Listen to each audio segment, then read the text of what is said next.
2 วัด 2 วัฒนธรรมกำหนดการวันเสาร์ที่ 18 พฤศจิกายน 9:09 น.แต่งเครื่องกฐิน ณ วัดพันแหวนตำบลพระสิงห์อำเภอเมืองเชียงใหม่จังหวัดเชียงใหม่ศรัทธาพร้อมกันณบุญพิธีวัดพันแหวนประธานในพิธีจุดธูปเทียนบูชาพระรัตนตรัยมรรคนายกนำศรัทธาสาธุชนอาราธนาและสมาทานเบญจศีลภิกษุสามเณรเจริญพุทธมนต์ฉลององค์กฐินลำดับนั้นถวายผ้ากฐินพระสงฆ์ให้พรถวายภัตตาหารเพลแด่พระภิกษุสามเณร 12 นาฬิกาเชิญแขกผู้มีเกียรติร่วมรับประทานอาหารร่วมกันท่านที่จะร่วมทำบุญหรือสอบถามรายละเอียดได้ที่หมายเลข 0970071127 ก็เป็นการสอบถามได้ที่รองศาสตราจารย์ดร.สมพรสง่าวงศ์ประธานทอดกฐินในปีนี้ก็เป็นบุญเป็นอานิสงส์อันยิ่งใหญ่จากการทำบุญทอดกฐินท่านร่วมบุญร่วมกุศลและอนุโมทนาโดยทั่วหน้ากันสร้างเหตุความร่ำรวยด้วยกฐินท่านกำลังติดตามรับฟังสถานีวิทยุกระจายเสียงพระพุทธศาสนาแห่งชาติและสังคมคลื่นเพื่อการศึกษาพระพุทธศาสนาและวัฒนธรรมระบบ FM 104.5 เมกะเฮิรตซ์รายการต่อไปเป็นรายการคดีโลกคดีธรรมพบกับสาธุชนทุกวันจันทร์ถึงวันศุกร์และวันเสาร์อาทิตย์ทางสถานีวิทยุแห่งนี้ท่านสามารถใช้โทรศัพท์มือถือระบบ Android ดาวน์โหลดแอปพลิเคชันที่ชื่อว่าวิทยุพุทธศาสนาทั่วไทยเพื่อติดตามรับฟังรายการนี้ได้ทุกวันรายการธรรมะสาระดีๆที่ท่านสามารถรับฟังได้ผ่านแอปพลิเคชันนี้มีอยู่จำนวนมากเพราะแอปพลิเคชันนี้ได้รวบรวมสถานีวิทยุพระพุทธศาสนาแห่งชาติภูมิภาคต่างๆของประเทศไทยไว้ในที่เดียวกันนี้มากถึง45 สถานีทั่วไทยจึงขอเรียนเชิญเจริญพรสาธุชนทุกท่านมีส่วนร่วมเผยแพร่แอปพลิเคชันนี้ให้ผู้อื่นได้ติดตามได้สดับรับฟังสาระ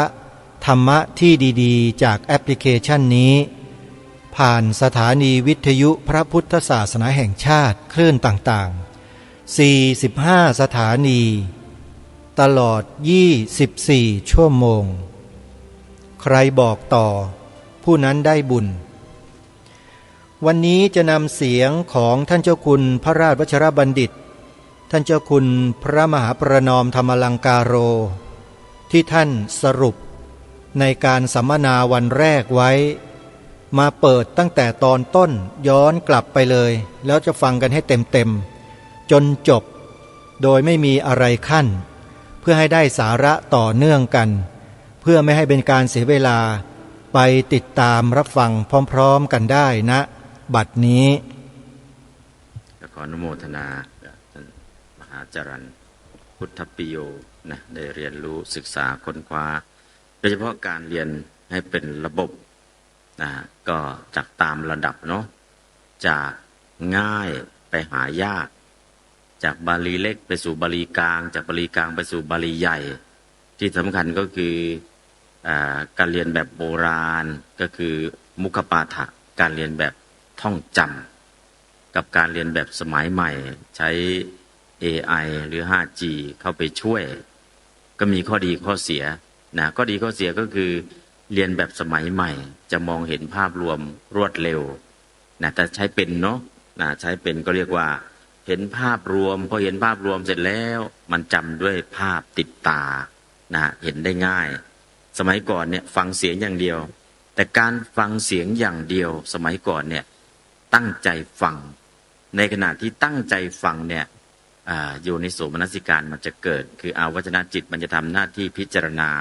แล้วสมาธิมันจะเกิดฟังแล้วเข้าใจจำได้ไม่ลืมนะซึ่งตรงนี้แหละนะที่เป็นหัวใจสำคัญของการศึกษาแบบโบราณคือการตั้งอกตั้งใจฟังนะเมื่อการตั้งอกตั้งใจฟังแล้ว สิ่งที่จะทำให้เป็นประโยชน์ก็คือมันสามารถทรงจำได้อันนี้สำคัญมากๆเพราะนั้นก็เอาไฟล์ภาพนี้ขึ้นจอได้ไหมก็ในส่วนของการเรียนการสอนนะอย่างที่แบบโบราณบอกว่าสุดตังพระสูตรธาตุธาตุนะคโนคณะนามคณะอาขยาตคณะนามคณะก็คือนามมัทมาราแจกศัพท์นามอาขยาตคณะก็คืออาขยาตปฐมาราสุดตังธาตุคโนนวาทิปัจจัยมีนวุปัจจัยเป็นต้นรู้จักสูตร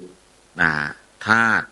คณะนามคณะอาขยาตปฐะแล้วก็นวาทิปัจจัยสุดตังธาตุคโนนวาทินามลิงคานุสาสนังนามะก็คือศัพท์นามโดยเฉพาะอภิธานปฏิปิกาลิงคาพอเห็นศัพท์แยกลิงได้เลยคือบางทีศัพท์เดียวเนี่ยเป็นได้หลายลิงเช่นปัญโหเคยได้ยินแต่ปัญหามีปัญโหด้วยเลยมีปัญโหปัญหาปัญหังปัญโหติสุปัญหาศัพท์เป็นได้3ลิงปัญหาก็มีนะปัญโหก็มีนะปัญหังก็มีนะเห็นลิงก็รู้เลยนะเรียกว่ารู้จักลิงนะนามะลิงคานุสาสนังนะก็เรียกว่าการวินิจฉัยการแยกแยะพอเห็นคำศัพท์นี้แล้วอันนี้เป็นนามนี่เป็นอุปสรรคอันนี้เป็นนิบาตอันนี้เป็นบอกได้เลยว่าเป็นศัพท์ชนิดไหนอย่างเช่นนะโมแปลว่าความนอบน้อมนะโมนะมามิข้าพเจ้าขอนอบน้อมนะโมความนอบน้อมก็ใช้เป็นนามนะโมนะมามิข้าพเจ้าขอนอบน้อมใช้เป็นกริยานามคือคำศัพท์เดียวเนี่ยคุณใช้เป็นนามหรือใช้เป็นกริยานะพอใช้เป็นนามใช้เป็นกริยามันต่างกันตรงไหนล่ะ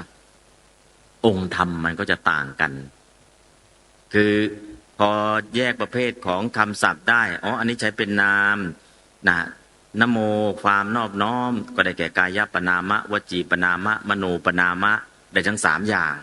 นะโมนะมามิข้าพเจ้าขอนอบน้อมองค์ธรรมได้แก่มหากุศลจิตคือเอาตัวจิตเป็นหลักไม่ได้หมายเอานาม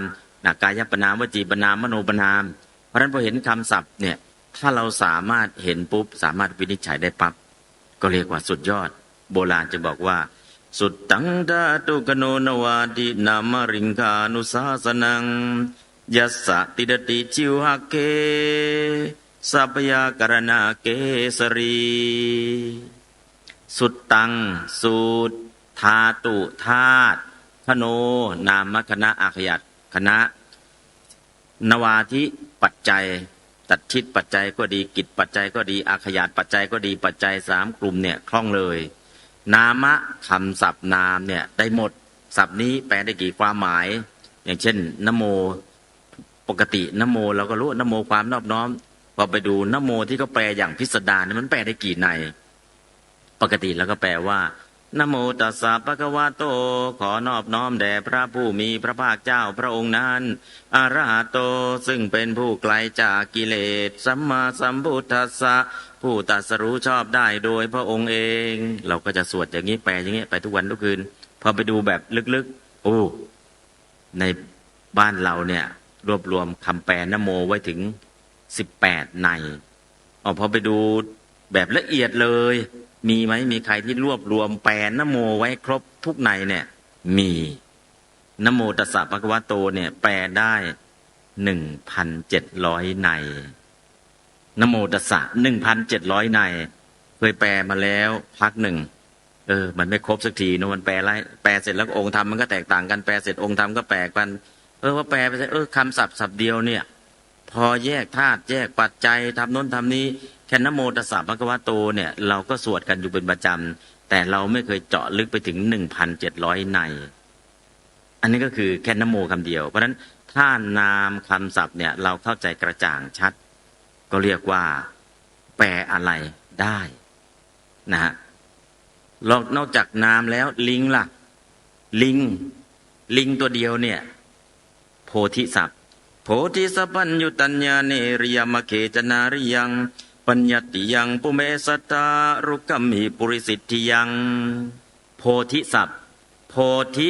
สัพพัญญุตัญญาเนโพธิศัพท์ ถ้าแปลว่าสัพพัญญุตยานก็ดีอริยมรรคยานก็ดีนาริยังเป็นอิทธิลิงปัญญัตติยังปุเมศสัทธะปัญญัตติยังถ้าใช้เป็นนามบัญญัติคือโพธิราชกุมารใช้เป็นปุงลิงอสัทธรุขิมหิใช้ในต้นโพปุริสิทธิยังทั้งปุงลิงทั้งอิทธิลิงคือโพธิศัพท์เดียวนะพอเห็นโพธิมันแปลว่าต้นโพหรือแปลว่าโพธิญาณหรือแปลว่าโพธิราชกุมาร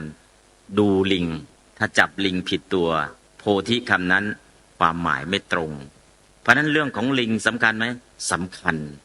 เพราะนั้นสุดตังธาตุคโนนวาทินามลิงคานุสาสนังการจำแนกแยกแยะศัพท์ยัสสะติทติชิวหักเคทั้งหมดทั้งมวลที่กล่าวมาเนี้ยถ้าไปตั้งอยู่ในปลายลิ้นของผู้ใดก็หมายความว่าผู้นั้นเนี่ยวาจุคตะอ่านแล้วติดปากติดตาติดใจสัพพยากรณะเกสลีเป็นราชสีห์ในป่าไวยากรณ์เพราะฉะนั้นเนี่ยสูตรก็ดีธาตุก็ดีสิ่งเหล่านี้ทั้งหมดทั้งมวลเนี่ย 5G กดแล้วเครื่องมันเออร์เลอร์หายกดแล้ว Google Translation ไม่ได้ซื้อโปรแกรม Google Translation แปลได้แค่ 80% ถ้าจ่ายเงินล่ะได้90หรือถึง 100%เพราะนั้นก็จะหวัง 5G มันก็หวังได้ส่วนหนึ่งนะโบราณก็บอกไว้ว่าความรู้อยู่ในตำราทรัพย์อยู่ในมือของคนอื่นเมื่อมีคราวจำเป็นต้องใช้ความรู้นั้นก็ไม่ใช่ของเราทรัพย์นั้นก็ไม่ใช่ของเราอย่างที่โลกนิตได้กล่าวเป็นภาษาบาลีว่าโปตเกสุจยังสิปังปรหัตเถสุยังทนังยถากิจเจสมุปปันเนนะตังสิปังนะตังทนังโปตเกสุจะยังสิปังความรู้ใดอยู่ในตำราอยู่ใน 5G ปรหัตเถสุยังทนังเงินอยู่ในดิจิตอลอยู่ในธนาคารยถากิจเจสมุปปันเนต้องการจ่ายด่วนตอนนี้ณตังสิปังความรู้นั้นก็ไม่ใช่ของเราณตังทนังเงินนั้นก็ไม่ใช่ของเราต้องอยู่ในมือของเราเพราะฉะนั้นเนี่ย 5G ได้ระดับหนึ่งต้องอยู่ที่1 สมอง 2 มือของเรานี่แหละนะเพราะนั้นก็คือจริงๆแล้วการเรียนการเรียนพระบาลีจำเป็นไหมจำเป็นนะ1เรียนเพื่อสร้างกุญแจ2เรียนเพื่อสร้างรหัสถ้าเราเรียนคัมภีร์เหล่านี้โดยเฉพาะเราจะเรียนเพื่อสร้างกุญแจเนี่ยกุญแจในการค้นคว้าพระไตรปิฎกพระไตรปิฎกอยู่ในตู้ต้องมีกุญแจไขกุญแจไขตู้พระไตรปิฎกมีกี่ดอก4 ดอกดอกแรกเป็นอะไรเดี๋ยวมาก็คือดอกแรกนะดอกแรกก็คือกุญแจดอกแรกไวยากรณ์นะกุญแจดอกแรกคือไวยากรณ์ถ้าเรามีกุญแจดอกนี้เปิดเข้าไปเจอแล้วไวยากรณ์จะเห็นเลยนะพอเห็นไวยากรณ์อ๋อมันมี4 บทนะมีบทนามบทอักขยาตบทนิบาตนะฮะบทอุปสรรคอ๋อบทมีในลักษณะอย่างนี้อ๋อเห็นแล้วเห็นไวยากรณ์เห็นบทเห็นวรรคยะนะก็กุญแจดอกแรกต้องสร้างให้ได้ในการไขตู้พระไตรปิฎกพระไตรปิฎกทุกที่อยู่ในตู้ต้องสร้างกุญแจนะฮะกุญแจดอกแรกคือไวยากรณ์กุญแจดอกที่2คำศัพท์คืออภิธานปฏิปิกาเพราะนั้นเนี่ยพจนานุกรมบอกเลยว่าประเทศไทยเราใช้น้อยมากนะเจ้าคุณวัดพระราม9พิมพ์พจนานุกรมทำบทแจกมันทุกวัดแหละถามว่าใช้ไหมก็ไม่ก็ได้ใช้นะวางไว้ข้างๆถึงเวลาก็ไปเปิดแปลโดยพิจารณาแปลโดยอัดจี้ไปแล้วพจนานุกรมนะพิมพ์เล่มหนึ่งตั้ง1,000 กว่าบาทไม่ได้ใช้นอกจากครูบาอาจารย์บอกให้ดูเพราะฉะนั้นคำศัพท์เนี่ยคำศัพท์คืออภิธานเนี่ยถ้าไม่ท่องต้องเปิดอ่านทุกวันถ้าไม่เปิดอ่านต้องท่องมี2 อย่างถ้าไม่เปิดอ่านไม่ท่องพจนานุกรมเล่มใหญ่ไม่มีประโยชน์นะเพราะฉะนั้นอ่านหรือท่อง2 อย่างเนี่ยถ้าเปิดอ่านก็ต้องเปิดถ้าไม่เปิดอ่านต้องท่อง อันนั้นคือกุญแจดอกที่สองมีสองอย่างเนี่ยท่องหรือไม่ก็ต้องอ่านอย่างน้อยวันละ10 คำนะอันนี้ก็คือกุญแจดอกที่สองจึงจะได้ กุญแจดอกที่สามก็ฉันทลักษณ์เมื่อช่วงกลางวันก็ถามพระเถระชาวลังกาฉันมีตั้ง108ฉันนะแต่ทำนองวัดในการคือภาษาบาลีมันจะมีได้ฐานเสียงแล้วก็ได้โทนเสียงได้โทนเสียงแล้วก็ทำนองเสียงทำนองเสียงแล้วก็อารมณ์ฐานมี6ฐานโทนมี10โทนทำนองมี32ทำนองอารมณ์ในการสวดมี3อารมณ์ฐาน6ฐานก็กันถาตาลุเป็นต้นนั่นแหละ6ฐานโทนล่ะ10โทนก็พยัญชนะพุทธิ10ประการนั่นคือโทนเสียงทำนองล่ะ32ทำนอง32ทำนองอย่างเช่นทำนองฝนตกโมโมโคโควิชุมมาลาอันนี้ก็ทำนองฝนตกนะหรือระโททตาคาถาทำนองรถไฟกำลังจะออกฉึกฉักฉึกฉักฉึกฉักนะมันมีระโททตาคาถาทำนองรถไฟกำลังจะออกหรือทำนองคลื่นซัดเข้าหาฝั่งมันจะมีทำนองทั้งหมดแต่ทำนองเหล่านี้โบราณบอกว่ามี32ทำนองแต่ตอนนี้มีวัดไหนสืบทอดไว้บ้างเราไม่รู้เลยทำนองเราไม่รู้ทำนองเราไม่รู้อะไรสวดยังไงล่ะก็สวดตามใจฉันนั่นแหละฉันอยากสวดยังไงก็สวดอย่างนั้นอย่างเช่นพุทธังสรณังคัจฉามิพุทธังสรณังคัจฉามิเนี่ยเป็นไรสาวิตรีฉันพุทธังสรณังคัจฉามิ8ธัมมังสรณังคัจฉามิ8สังฆังสรณังคัจฉามิ8อะไร8 3 24เป็นไรสาวิตรีฉันเป็นสาวิตรีฉันเนี่ยเป็นสุดยอดของฉันทลักษณ์แล้วจะสวดยังไงล่ะก็สวดธรรมดาเนี่ยพุทธังสรณังคัจฉามิแล้วถ้าสวดพุทธังสรณังคัจฉามิมันได้เลยทำนองสาวิตรีฉันสาวิตรีเป็นยังไงล่ะไม่รู้นั่นคือทำนองที่เราไม่รู้แต่พอไปศึกษาทำนองก็สวดอย่างนี้อัจจตเกปานุเปตังบุตดังสรณังคัจฉามิอัจจตเกปานุเปตังดัมมังสรณังคัจฉามิอัจจตเกปานุเปตังสังฆังสรณังคัจฉามิถ้าสวดทำนองมันก็ฟังดูดีนะถ้าได้ทำนองเพราะฉะนั้นแต่ละบทมันมีทำนองไม่เหมือนกันนะเพราะทำนองไม่เหมือนกันเหล่านี้เนี่ยวัดในการสวดหรือทำนองในการสวดเนี่ยถ้าเราไม่ได้ตอนนี้เหลือ2ทำนองบ้านเรา1ทำนองสังโยก2ทำนองมคธทำนองสังโยกมันคืออะไรก็เสวนาจะบาลานังปันติดานันจะเสวนาปูชาจะปูชนียานังเอตัมมังกรมุตตมังปฏิรูปเรสวาโซจะสวดติดพืชเลยก็เรียกว่าทำนองสังโยกทำนองมคธล่ะเสวนาจะบาลานังปันติดานันจะเสวนาปูชาจะปูชนียานังเอตัมมังกรมุตตมังปฏิรูปเดสวาโซจัปุเปจักตปุญญาตาอัตตสมาปณิติจะเอตัมมังกรมุตตมังไปหยุดที่บาทที่2บาทที่2เราก็ตั้งชื่อว่านี่ทำนองมคธแต่จริงๆใช่หรือไม่ใช่ก็ไม่รู้เนาะแต่บ้านเราก็เหลือเนี่ย1ทำนองสังโยก2ทำนองมคธเหลืออีกทำนอง1ทำนองสรพัญญะเป็นยังไงล่ะเสวนาจะบาลานังปันดิตานันจะเสวนาเราก็ไปของเรานะทำนองสารพันยักษ์ก็ไปเรื่อยเปื่อยแต่จริงทำนองมันคืออะไรทำนองที่เราจะต้องสวดเราก็ไม่รู้ทำนองแบบวัยรุ่นได้ไหมแรปเลยยังไงล่ะเสวนาจะบาลานังปันดิตานันจะเสวนาปูชาจะปูชนีอย่างตะมังกระมุตตมังจะแรปอย่างนี้ก็ได้นะเพราะนั้นก็จะมีทำนองมันมีสารพัดเลยเพราะนั้นสิ่งเหล่านี้ถ้าเรารู้เสวนาเนี่ยจะสวดให้มันเพราะมันเพลินได้ไหมได้มันมีตั้ง32ทำนองแต่32ทำนองเราไม่ได้ศึกษาไม่ได้เรียนรู้เนี่ยไม่ได้เลยสักทำนองเดียวพอไม่ได้สักทำนองเดียวพอได้ยินเสียงภาษาบาลีเกิดอะไรขึ้นเบื่อง่วงจะหลับทำไมล่ะฟังก็ไม่รู้เรื่องทำนองก็ไม่กินใจมันไม่อินนะมันไม่อินฟังแล้วมันน่าเบื่อและทำยังไงล่ะให้มันอินคำว่าอินในที่นี้คือเกิดอารมณ์และภาวะวิภาวะอนุภาวะคือคนฟังเนี่ยจะอินในอรรถรสของการสวดตั้งแต่สิงคารสรสรัตกรุณารสรสสงสารวีระรสอาถรรพ์อภุตารสอัศจรรย์พีพชารสน่ารังเกียจลุทธารสเศร้าสันตารสสงบสุดท้ายวิมุตติรสแห่งความหลุดพ้นแต่ณปัจจุบัน เราไม่สามารถใส่ได้แม้แต่รสเดียวก็เลยกลายเป็นว่าสวดแล้วไม่เป็นสับปะรด รสเดียวก็ไม่ได้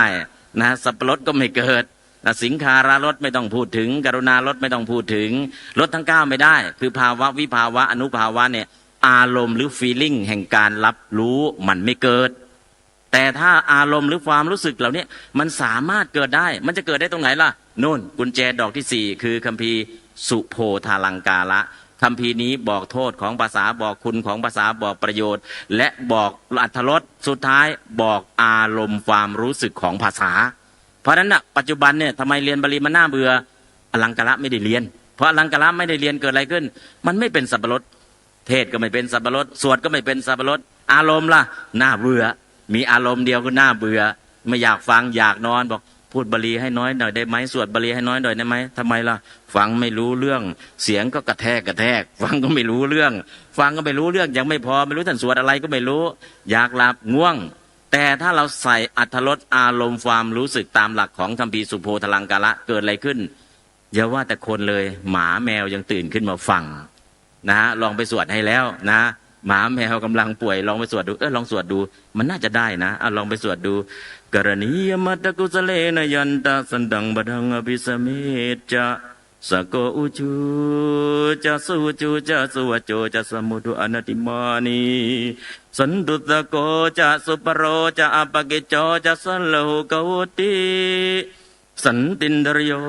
จะนิปโกจะอัปปกโปกุเลสุอนันุกิจโภนัจจคุธมาจะเรกินเจนวินยูปเรอุปวะเทยุงเอาแค่นี้ก็พอนะฮะก็คือลองไปสวดให้หมาแมวหมาแมวมันยังฟังนะถ้าเราสวดเป็นทำนองเนี่ยอย่าว่าแต่คนเพราะนั้นคือทำอย่างไรให้ภาษาบาลีมีชีวิตชีวาเกิดความรู้สึกคาถาเนี่ยมี4 บาทบาทแปลว่าอะไรแปลว่าเท้า4 บาทคือ4 เท้าที่จะย่างก้าวเข้าไปสู่ในใจของผู้ฟังถ้าสวดเป็นเนี่ยอย่างเช่นอเสวนาจะบาลนังปันดิตานันจะเสวนาปูชาจะปูชนียานังเอตัมมังคลมุตตมังเอตัมมังคลมุตตมังคือเสียงขึ้นบาทที่2เหมือนหงเหินบาทที่3เหมือนช้างย่างกายบาทที่4เหมือนหงร่อนก็คือวิธีการสวดถ้าสวดอย่างนี้เกิดอะไรขึ้นอารมณ์ความรู้สึกมันได้นอกจากอักขระได้แล้วแปลก็ยังได้อารมณ์ความรู้สึกก็ได้บทภาษาบาลีเมื่อใดก็ตาม1สวดให้ถูกอักขระ2แปลได้เข้าใจความหมาย3อารมณ์ความรู้สึกคือเมตตาเกิดจริงๆการสวดนั้นเนี่ยเห็นผลคือไม่ต้องรอว่าสวดเอาบุญเอากุศลมันเห็นผลกับการที่เราสวดนะนี่ก็คือทำยังไงเราจะปลุกบาลีนะฮะเรียกว่าผีบาลีปลุกให้ตื่นขึ้นมาอยู่ในใจของคนว่าบาลีมีชีวิตนะ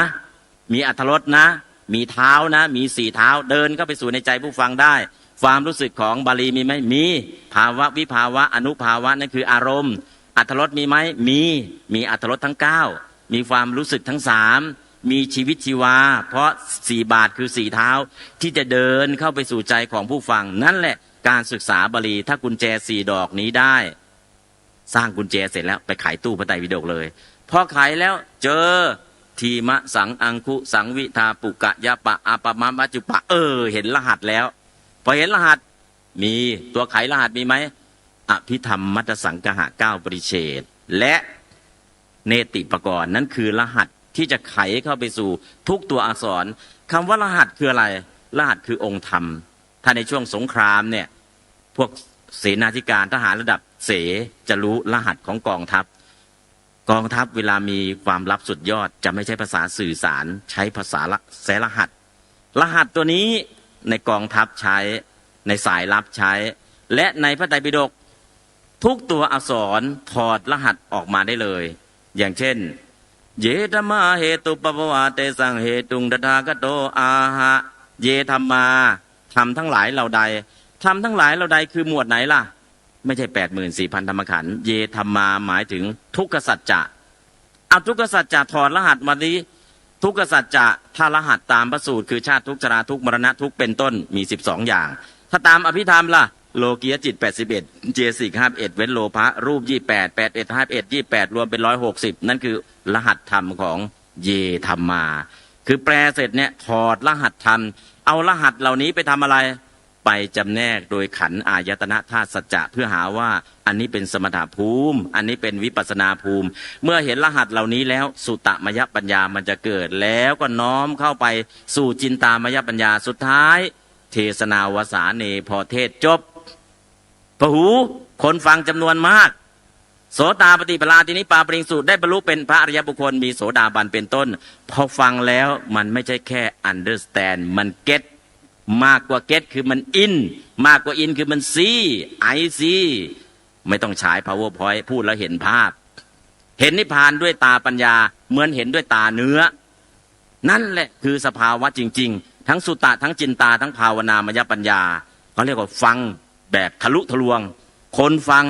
งแล้วสุตตะเกิดเข้าใจน้อมเข้ามาสู่ขันธ์ห้าตัวเองจินตามยปัญญาเกิดน้อมผ่านโยนิโสผ่านกระบวนการของโยนิโสมนสิการคือเอาวชนะจิตทำหน้าที่พิจารณาเหตุผลภาวนามยปัญญาเริ่มทำงานตั้งแต่นามรูปปริเฉทญาณจนถึงโคตรภูญาณเข้าสู่มรรคญาณผลญาณปัจเจเวกญาณตามลำดับมันจะเรียกว่าฟังแล้วมันเห็นรูปเห็นร่างเห็นชัดเจนคือฟังแล้วได้เข้าใจอย่างทะลุทะลวงพันฟังแล้วรู้แจ้งแทงตลอดมันเกิดขึ้นได้จริงๆในธรรมบทถ้าเราแปลแล้วพอเทศจบจักกุบาลเรื่องแรกคาถามโนพังคมาธรรมาบอกว่าเทศนาวสาเนติงสาสาสาภิกขูจตูหิปฏิสัมพิทาหิอราตังปาปุณิงสุเทศนาวสาเน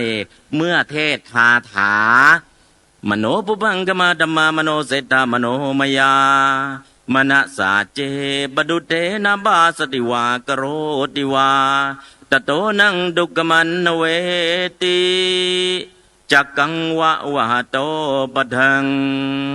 พอจบคำว่าจักกังวะโตปะตังติงสาสาสาภิกขุภิกษุ30,000 รูปปาปุณิงสุได้บรรลุอรหัตตังซึ่งความเป็นพระอรหันต์จตุยปฏิสัมพิทาหิพร้อมทั้งปฏิสัมพิทาทั้ง4ถามว่าแค่ฟังเนี่ยมันได้บรรลุเป็นพระอรหันต์ถึงได้ปฏิสัมพิทา4แล้วต้อง30,000 รูปมาจากไหน30,000 รูปแล้วฟังแค่นี้ได้บรรลุมันจริงหรือถ้าเราศึกษาแบบพื้นๆไม่จริงหรอกเป็นไปได้ยังไงผมแปลมามันต้อง10 รอบแล้วไม่ใช่บรรลุเลยฟังครั้งเดียวได้บรรลุได้ยังไงแต่ถ้าคนที่เข้าใจฟังแล้วสุตตะเกิดจินตาเกิดภาวนามยปัญญาเกิดฟังแล้วมโน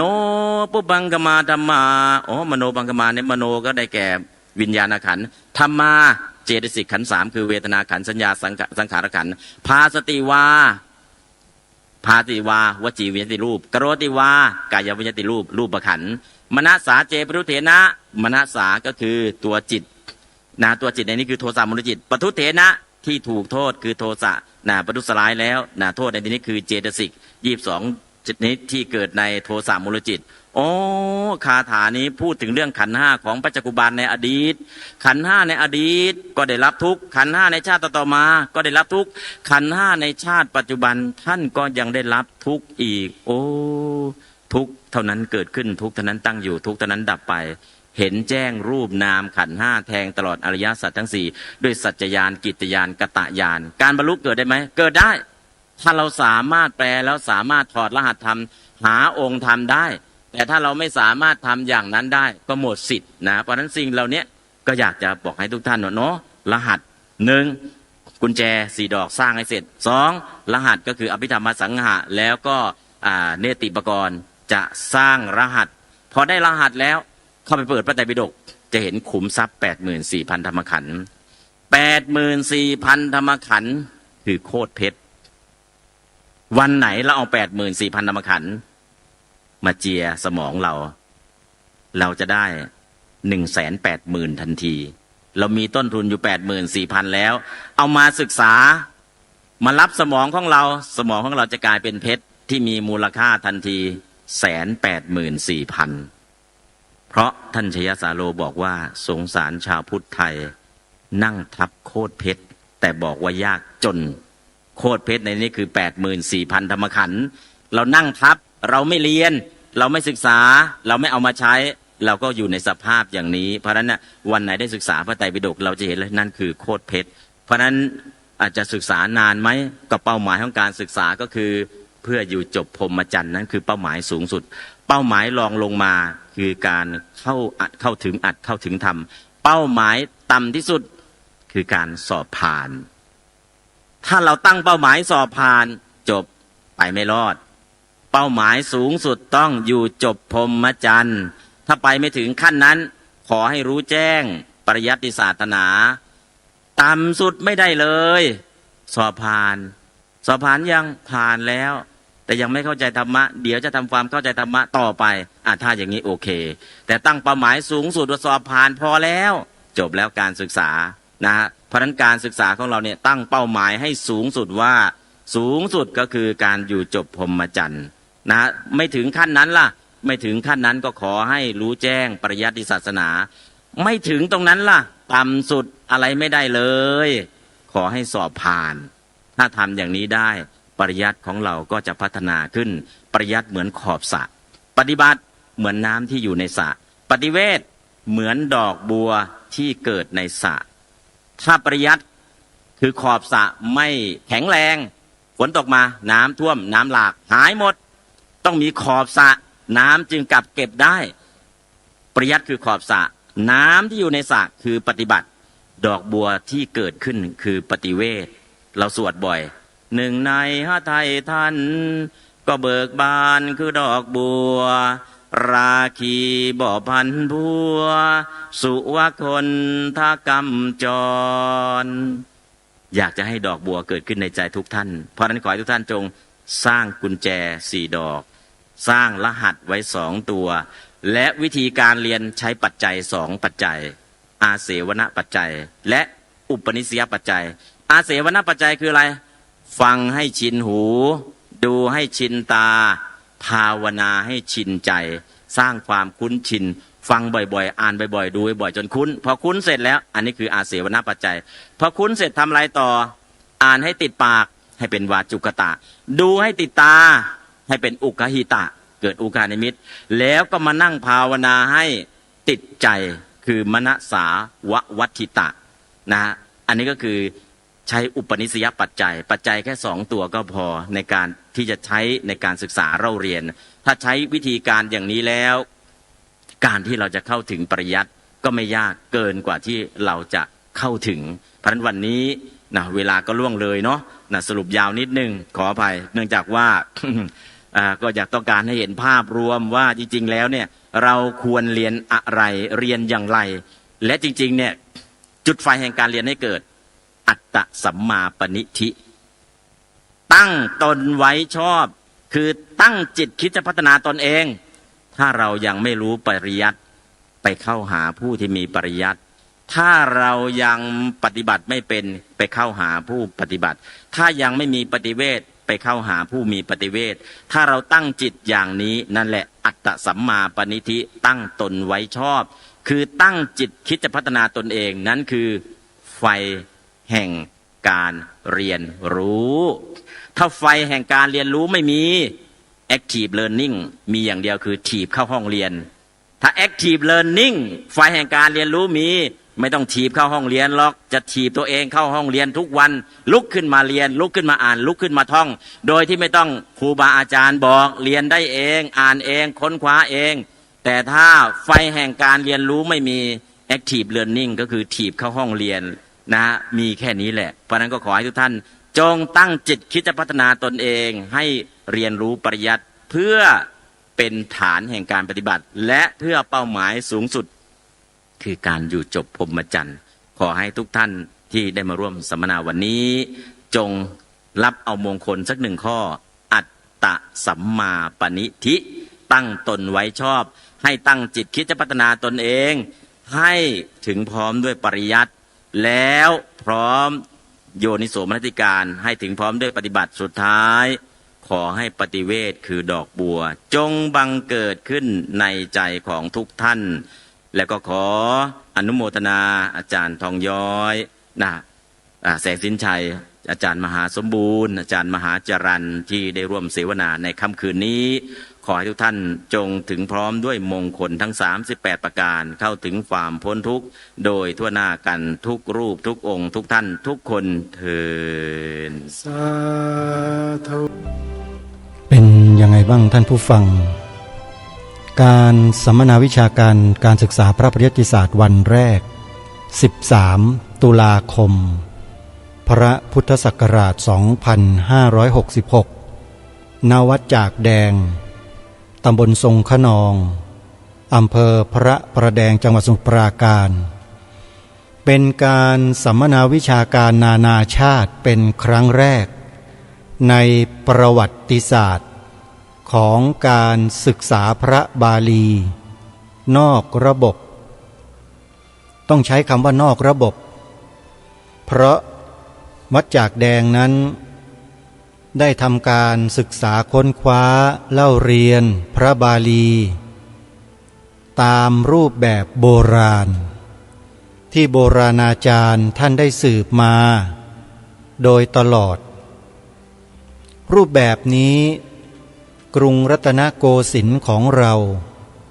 เคยจัดการเรียนการสอนมาตั้งแต่ต้นกรุงรัตนโกสินทร์คือมีการศึกษากัจจายนสูตรมีการทำตัวปทะรูปสิทธิศึกษาเล่าเรียนแบบโบราณและอักษรที่ใช้เขียนใช้เรียนบาลีสมัยนั้นเป็นอักษรขอมทั้งหมดท่านผู้ฟังทั้งหลายปัจจุบันมีการปริวัติอักษรขอมเป็นอักษรไทยเพื่อให้ง่ายต่อการเข้าถึงต่อการเรียนรู้แต่ขาดผู้มีความวิริยะอุตสาหะยังมีไม่พอน้อยลงไปเรื่อยๆและเป้าหมายของนักเรียนที่เรียนบาลีในยุคปัจจุบันก็เบี่ยงเบนออกจากเป้าหมายที่แท้จริงไปด้วยเหตุนี้จึงเกิดเวทีสัมมนาวิชาการนี้ขึ้นเพื่อกระตุ้นเตือนพุทธศาสนิกชนของเราให้ตื่นรู้ถึงสถานการณ์ที่เป็นไปว่าพระพุทธศาสนาคือหลักธรรมคำสอนของพระสัมมาสัมพุทธเจ้าของเรานั้นจะยืนหยัดต่อไปได้อย่างงดงามอย่างสง่าผ่าเผยอย่างสมบูรณ์แบบได้นั้นจะต้องผ่านกระบวนการศึกษาเรียนรู้การเรียนการสอนพระบาลีที่เต็มรูปแบบหมายถึงว่าไม่มีการลัดตัดทอนขั้นตอนใดๆทั้งสิ้นตั้งแต่ไวยากรณ์การทำตัวศัพท์แต่ละตัวจะต้องรักษารูปแบบขั้นตอนทุกขั้นตอนไว้หมดและต้องให้นักเรียนศึกษาเรียนรู้อย่างละเอียดลึกซึ้งทั้งแผนกบาลีอภิธรรมนักธรรมหรือแม้แต่กระทั่งอรรถกถาดีกาคันถีโยชนาศรัทธาวิเศษคัมภีร์ต่างๆบรรดามีอยู่ทั้งหมดจะต้องได้รับการศึกษาเรียนรู้ครบถ้วนสมบูรณ์นี่แหละจึงจะชื่อได้ว่ารักษาพุทธพจน์ขององค์สมเด็จพระสัมมาสัมพุทธเจ้าไว้ได้อย่างถูกต้องตรงตามสภาวะความเป็นจริงมีภาษาเดียวเท่านั้นในโลกที่จะรักษาพระพุทธพจน์ของพระสัมมาสัมพุทธเจ้าไว้ได้มีเพียงภาษาเดียวเท่านั้นที่จะส่องเห็นความข้างในลึกๆในหลักคำสอนของพระสัมมาสัมพุทธเจ้าได้คือภาษาบาลี ท่านเจ้าคุณพระราชวชรบัณฑิตเล็งเห็นอนาคตการไกลข้างหน้าจึงได้จัดงานสัมมนาครั้งนี้ขึ้นเพื่อหวังจะกระตุ้นให้พุทธศาสนิกชนไทยของเรานั้นได้มีความตื่นตัวมีความสนใจใคร่รู้ในอัตถ์ในธรรมด้วยการศึกษาเรียนรู้พระบาลีด้วยตนเองโดยมีวัดจากแดงจัดการเรียนการสอนให้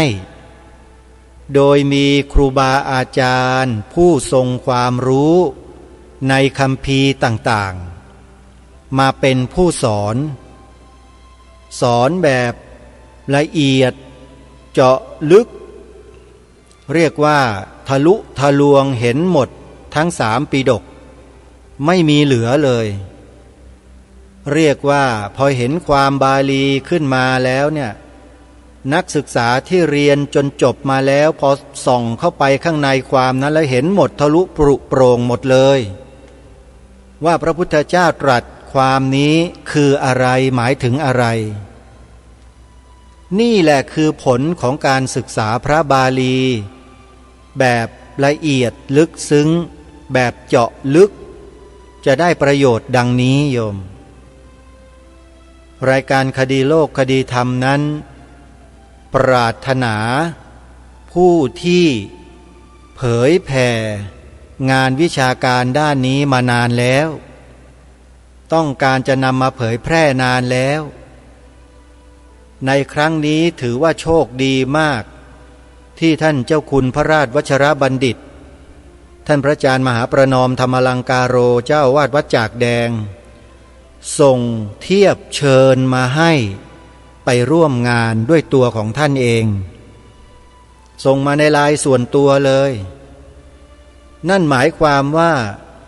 ท่านมองเห็นความสำคัญจึงได้ส่งเทียบเชิญมาและจังหวะพอดีกำลังต้องการสิ่งนี้อยู่ก็เลยไปแบบไม่มีเงื่อนไขไปแบบไม่ต้องมีค่าตอบแทนอะไรทั้งสิ้นตั้งใจไปเต็มเหนี่ยวเลยแล้วก็ไปตั้งกล้องถ่ายทอดสดลงในช่อง YouTube ของตัวเองด้วยบางส่วนนะไม่ได้ทั้งหมดนะถ่ายทอดเองเลยโยมซึ่งถือว่าเป็นเรื่องที่มีความสำคัญอย่างยิ่งการศึกษาเล่าเรียนพระบาลีเนี่ยผู้ดำเนินรายการคืออาตมาภาพและกระผมเองเคยไปนั่งเรียนบาลีที่เขาเรียนกันอยู่แผนกบาลีน้อยที่เขาเรียกกันเนี่ยนะฮะแต่เรียนไปกับเขาไม่ได้โยมเพราะไม่ถูกกับจริตไม่รู้เป็นอะไร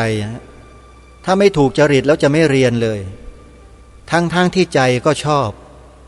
อบบาลีมาตั้งแต่วัยรุ่นเห็นศัพท์บาลีเห็นหนังสือสวดมนต์เป็นบาลีแล้วอ่านได้คล่องแคล่วคล่องปากโดยที่ไม่เคยศึกษาพระบาลีมาก่อนด้วยแล้วก็มีความรู้สึกว่าพอได้สวดได้สาธยายได้อะไรแล้วรู้สึกดีจากนั้นก็ได้มาศึกษาเรียนรู้พระบาลีที่วัดมหาธาตุยุวราชรังสฤษฎ์แห่งนี้แหละเป็นครั้งแรกของชีวิตจากการเรียนบาลีน้อยแล้วก็ไปสอบประโยค1-2สอบไม่ผ่านก็เพราะเรียนไม่รู้เรื่องเพราะท่องก็ไม่เข้าใจก็เลยบ๊ายบายลาบาลีน้อยไปเลยแต่ไม่ได้ทิ้งนะไปไขว่คว้าค้นคว้าหาเรียนบาลีแผนกโบราณเขามีสอนกันไหมก็พอดีเลยช่วงจังหวะท่านพระอาจารย์มหาสมปองมุทิโตปัจจุบันคือเจ้าวาดวัดวิหารธรรมตำบลโสมเยี่ยมอำเภอน้ำโสมจังหวัดอุดรธานีท่านเปิดเรียนบาลีใหญ่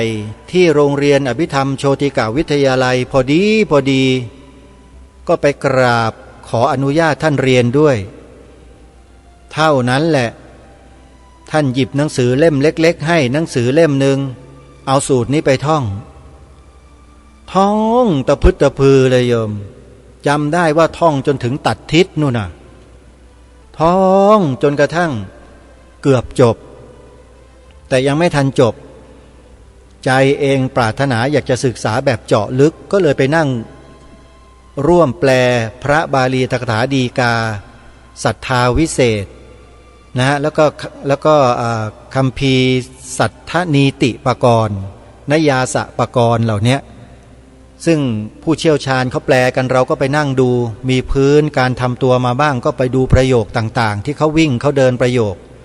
แต่ละตัวสับแสงต่างๆค้นคว้าศึกษาเจาะกันลึกเลยก็เลยได้ความรู้ความเข้าใจว่าการจะรักษาพุทธวจนะหรือพุทธพจน์ขององค์สมเด็จพระสัมมาสัมพุทธเจ้าไว้ได้แต่ละศัพท์นั้นไม่ใช่เรื่องง่ายๆไม่ใช่ใครๆก็จะทำได้รักษาได้ไม่ใช่นะฮะ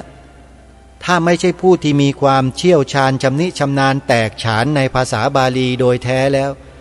คุณทำไม่ได้เลยเพราะฉะนั้นการศึกษาพระบาลีในเชิงลึกเนี่ยจึงเป็นการศึกษาที่รักษาพุทธพจน์คือคำสั่งสอนของพระสัมมาสัมพุทธเจ้าไว้ได้ดีที่สุดถูกต้องที่สุดภาษาอื่นรักษาไม่ได้ในการสัมมนาวันที่13เนี่ยมีวิทยากรท่านหนึ่งพูดถึงว่าอย่าคิดว่า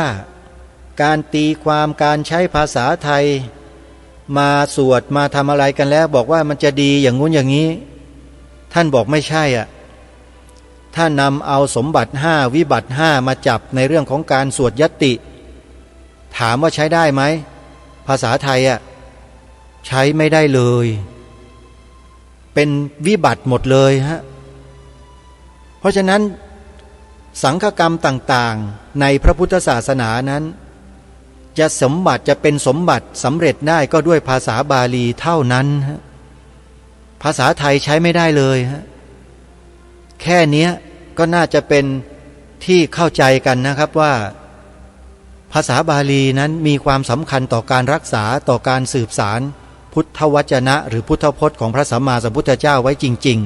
ๆส่วนใครจะนำเอาคำว่าวจนะไปหากินยังไงไปใช้ยังไงก็แล้วแต่เราไม่ยุ่งไม่เกี่ยวด้วยใครทำอะไรไว้ก็ได้อย่างนั้นก็แล้วกันแต่สำหรับครูบาอาจารย์สายบาลีใหญ่อย่างวัดจากแดงวัดหาดใหญ่สิตารามวัดเขาสนามชัยวัดท่ามะโอ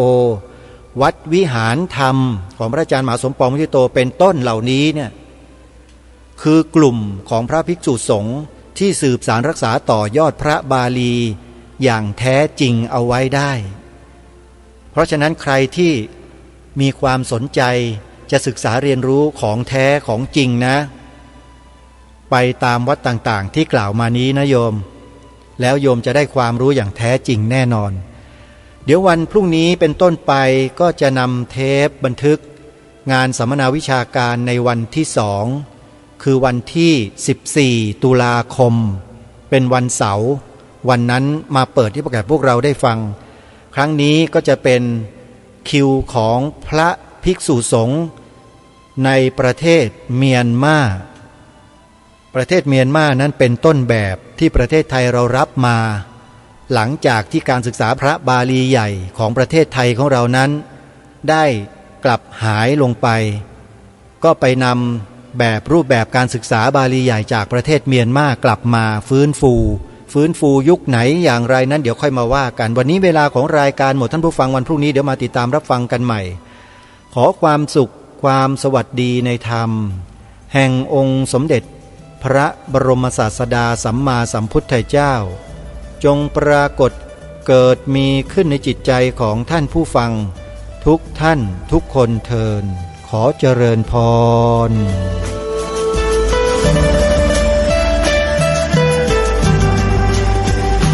กล้าคิดก็ต้องกล้าทำ